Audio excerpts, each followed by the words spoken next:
Assalamu alaikum, students. Welcome to another class for preposition. Today we will practice some more board questions. Let's start. Familiar, you're familiar. So if you don't know by now, then you should probably get familiar. ওকে, গত ক্লাসে আমরা তিনটা board question দেখেছিলাম, ঢাকা, কুমিল্লা এবং Rajshahi board 2019। আজ আমরা দেখব Dinajpur board থেকে শুরু করব আজকে। প্রথমে যে টেক্সটটা দেখতে পাচ্ছ এটা তোমাদের ইংলিশ ফর টুডে বই থেকে নেওয়া হয়েছে। যারা ইংলিশ ফর টুডে ইউনিট 14 পড়েছো সেখানে ক্রাফট ওয়ার্ক নামক একটা লেসন ছিল, সেই লেসন থেকে হুবহু তুলে দেওয়া হয়েছে কোনো পরিবর্তন ছাড়াই। এটাই একটা তোমাদের জন্য ক্লু যে ইংলিশ ফার্স্ট পেপার বইটা থেকেও তোমাদের গ্রামারের বিভিন্ন আইটেমগুলো আসতে পারে। ইংলিশ ফার্স্ট পেপার টেক্সটগুলো পড়ার সময় গ্রামাটিক্যাল সাইডটা একটু মনোযোগ দিয়ে দেখলে অনেক সময় তোমরা সেকেন্ড পেপারে কমন পেতে পারো। ওকে, আমরা প্রথম আইটেমটা দিয়ে শুরু করি। এটা একটু টাফ, আমি হয়তো খুব বেশি ডিটেল ব্যাখ্যাতে যাব না এটার, কারণ এটা ব্যাখ্যা করতে গেলে অনেক সময় লাগবে। আমরা ফার্স্ট পেপারের ওই লেসনটা একবার দেখে নিবে তাহলে। Okay, a craft work is an applied form of art. একটা ক্রাফট ওয়ার্ক বা চারুশিল্প হচ্ছে an applied form of art. Art মানে কি? শিল্প, আর শিল্পের যেই প্রায়োগিক রূপ তাকে বলা হচ্ছে ক্রাফট ওয়ার্ক। যেমন ক্রাফট ওয়ার্ক বলতে আমরা কি বোঝাতে পারি? মনে করো একটা নকশি কাঁথা বা মাটির তৈরি কোনো জিনিসপত্র বা কোনো ওই বাঁশের খুঞ্চি দিয়ে অনেক সময় বিভিন্ন জিনিসপত্র বানানো হয়, এগুলোকে আমরা বলি ক্রাফট ওয়ার্ক। বেত দিয়ে বিভিন্ন আসবাবপত্র বানানো হয়, এগুলো হচ্ছে ক্রাফট ওয়ার্ক। ক্রাফট ওয়ার্ক হচ্ছে শিল্পের একটা প্রায়োগিক রূপ। এ সোশ্যাল অ্যান্ড কালচারাল প্রোডাক্ট, এটা হচ্ছে একটা সামাজিক পণ্য বলতে পারি, সাংস্কৃতিক পণ্য বলতে পারি। রিফ্লেক্টিং, যেটা প্রতিফলন করে the inclusive nature of folk imagination. Nature of, এটা দ্বারা কি বোঝানো হচ্ছে? ফোক ইমাজিনেশন মানে হচ্ছে একটা সমাজের সাধারণ মানুষের যে কল্পনা শক্তি, চিন্তা শক্তি, সেই চিন্তা শক্তি সমন্বয় ঘটে, অন্তর্ভুক্ত হয় ক্রাফট ওয়ার্কের মধ্যে। A craft work which usually doesn't bear the signature of its maker retains a personal touch. একটা চারুশিল্প যা সাধারণত এর মেকার মানে প্রস্তুতকারকের সিগনেচার স্বাক্ষর বহন করে না, ডাজেন্ট বিয়ার স্বাক্ষর বহন করে না, রিটেইনস এ পার্সোনাল টাচ, তবুও ক্রাফট ওয়ার্ক কিন্তু একটা ব্যক্তিগত ছোঁয়া ধরে রাখে। যেমন কেউ একটা ক্রাফট ওয়ার্ক তৈরি করলো, মনে করো কেউ একটা মাটির দিয়ে কোনো একটা কিছু তৈরি করলো, সে কিন্তু হয়তো ওই মাটির তৈরি জিনিসটাতে সে নিজের নাম হয়তো লিখে নাই, কিন্তু না লিখলেও তার নিজের ছোঁয়া তো সেখানে আছে। তাহলে ক্রাফট ওয়ার্কে মেকারের সিগনেচার নামের স্বাক্ষর না থাকলেও তার একটা ব্যক্তিগত ছোঁয়া সেখানে থাকে। when we look, যখন আমরা দেখি, look at appropriate preposition, when we look at a 30-year-old নকশি কাঁথা, যখন আমরা 30 বছর পুরনো একটা নকশি কাঁথা দেখি, we wonder, আমরা চিন্তা করি, we wonder about its motive, about, wonder about। Motive বলতে বোঝায় কোনো শিল্পের মধ্যে, শিল্প যে বিষয় নিয়ে রচিত হয়, যে বিষয় নিয়ে শিল্পটা তৈরি হয় তাকে আমরা বলি মোটিভ। ঠিক আছে, মানে শিল্পের যে মূল থিমটা। তো আমরা যখন একটা 30 বছর পুরনো নকশি কাঁথা দেখি, নকশি কাঁথার নকশাগুলো দেখে নকশার মধ্যে আমরা একটা মোটিভ খুঁজে পাই, ওই নকশার মধ্যে একটা মূল ভাব খুঁজে পাই। অ্যান্ড ডিজাইন, নকশা দেখি, দ্যাট পয়েন্ট টু, যা নির্দেশ করে, point to the artistic ingenuity. Artistic ingenuity, ingenuity বলতে বোঝাচ্ছে উদ্ভাবন দক্ষতা, শৈল্পিক উদ্ভাবন দক্ষতা।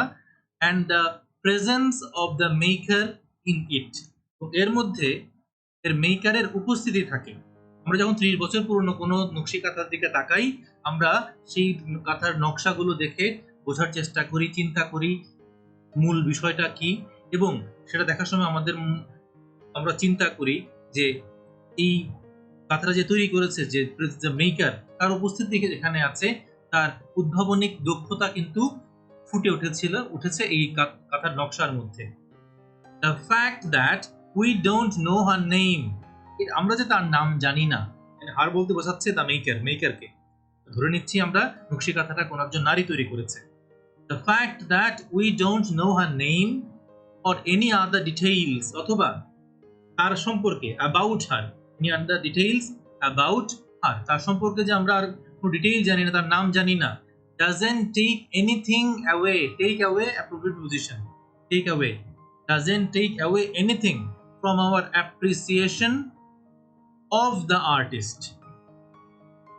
ব্যাপারটা কি দাঁড়াচ্ছে, আমরা যে কথাটা কে তৈরি করেছে সেটা জানি না, তার ব্যাপারে কোনো বিস্তারিত কিছু জানি না, তাই বলে কি আমরা কাঁথার নকশি কাঁথাটার প্রশংসা করতে পারি না? অবশ্যই পারি। তার মানে কি দাঁড়াচ্ছে যে আমরা যদিও ওই ব্যক্তিকে চিনি না, ওই ব্যক্তি সম্পর্কে বিস্তারিত জানি না, তার মানে এই নয় যে আমরা এই শিল্পের প্রস্তুতকারক কোনো অংশে কম প্রশংসিত হচ্ছে না।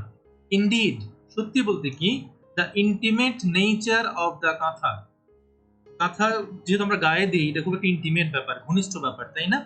The intimate nature of appropriate position, কাঁথার এই খুব ঘনিষ্ঠ যে প্রকৃতি, অ্যান্ড দ্য ট্যাকটাইল ফিলিং বলতে বোঝায় আমরা কোনো কিছু স্পর্শ করার মাধ্যমে যে অনুভূতি পাই তাকে বলা হয় tactile feeling.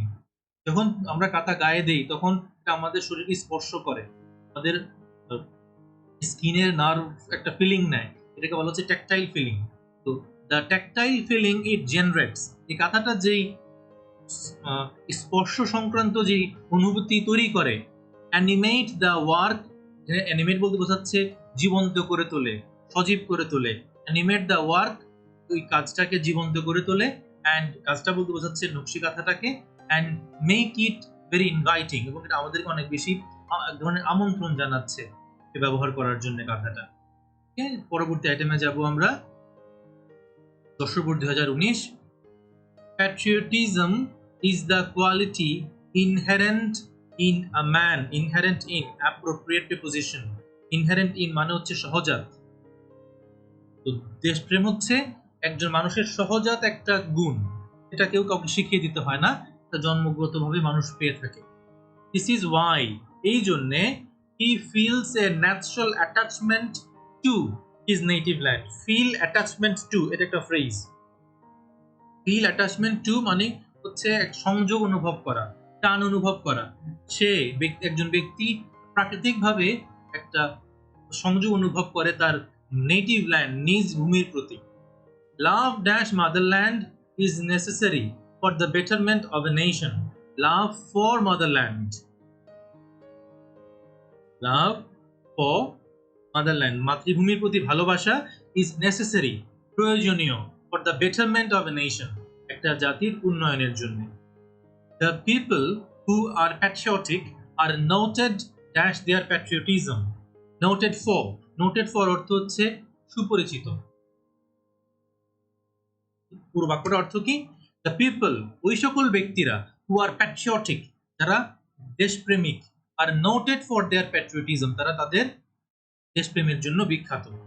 They are different, তারা ভিন্ন হয়, ড্যাশ আদার পিপল, অন্য মানুষদের চাইতে। চাইতে অর্থে আমরা ফ্রম ব্যবহার করি, from. They are different from other people. Their contribution does not sink dash oblivion. Oblivion মানে হচ্ছে বিস্মৃতির জায়গা।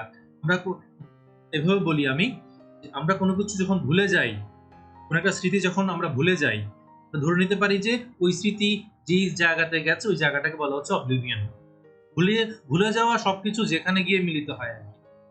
এটা একটা ফ্রেজটা হচ্ছে sink into oblivion, sink into oblivion, একটু ফ্রেজটা মনে রাখবে। সিঙ্ক ইনটু অবলিভিয়ন, সিঙ্ক মানে কি? ডুবে যাওয়া। সিঙ্ক ইনটু অবলিভিয়ন মানে হচ্ছে বিস্মৃতির অতলে হারিয়ে যাওয়া। পুরো বাক্যের অর্থ কি দাঁড়াচ্ছে? দেয়ার কন্ট্রিবিউশন, দেশপ্রেমিকদের অবদান, does not sink into oblivion, বিস্মৃতির অতলে হারিয়ে যায় না। They are worthy dash praise, appropriate preposition, worthy of মানে যোগ্য, তারা প্রশংসা পাওয়ার যোগ্য। They are worthy, of, they are worthy of praise. They lay down their lives for the good of the country, তারা দেশের ভালোর জন্য জীবন বিলিয়ে দেয়। দে আর নট আনঅ্যাওয়্যার, তারা অসচেতন নয়। Dash their status in the society, unaware of, aware of হয়, ঠিক আছে। দে আর নট আনঅ্যাওয়্যার অফ, তারা অসচেতন নয়। About their of their status in the society. They are celebrated dash their patriotism, celebrated for, এখানে বোঝাচ্ছে সম্মানিত, বোঝাচ্ছে celebrated for বলতে বোঝাচ্ছে সম্মানিত, তারা তাদের দেশপ্রেমের জন্য সম্মানিত হন। They should not be looked down upon in any way. upon এটা একটা ফ্রেজ। look down upon মানে হচ্ছে কাউকে হেয় করা, কারো দিকে নিচু দৃষ্টিতে তাকানো, কাউকে ছোট করা, অসম্মান করা, ঠিক আছে। লুক ডাউন আপন এটা একটা ফ্রেজ। আচ্ছা, তো they should not be looked down upon in any way, কোনোভাবেই তাদেরকে ছোট করা উচিত নয়, অসম্মান করা উচিত নয়। আজকে আমরা আরো একটা আইটেম দেখব, আইটেম নাম্বার 6, এটা চট্টগ্রাম বোর্ড 2019 এসেছে। What are the qualities of a good student, একজন ভালো শিক্ষার্থীর গুণাবলীগুলো কি কি? A good student is always attentive dash his studies, appropriate preposition attentive to হবে। A good student is always attentive to his studies. He is never indifferent dash his studies, এটাও appropriate preposition। indifferent to অর্থ হচ্ছে উদাসীন।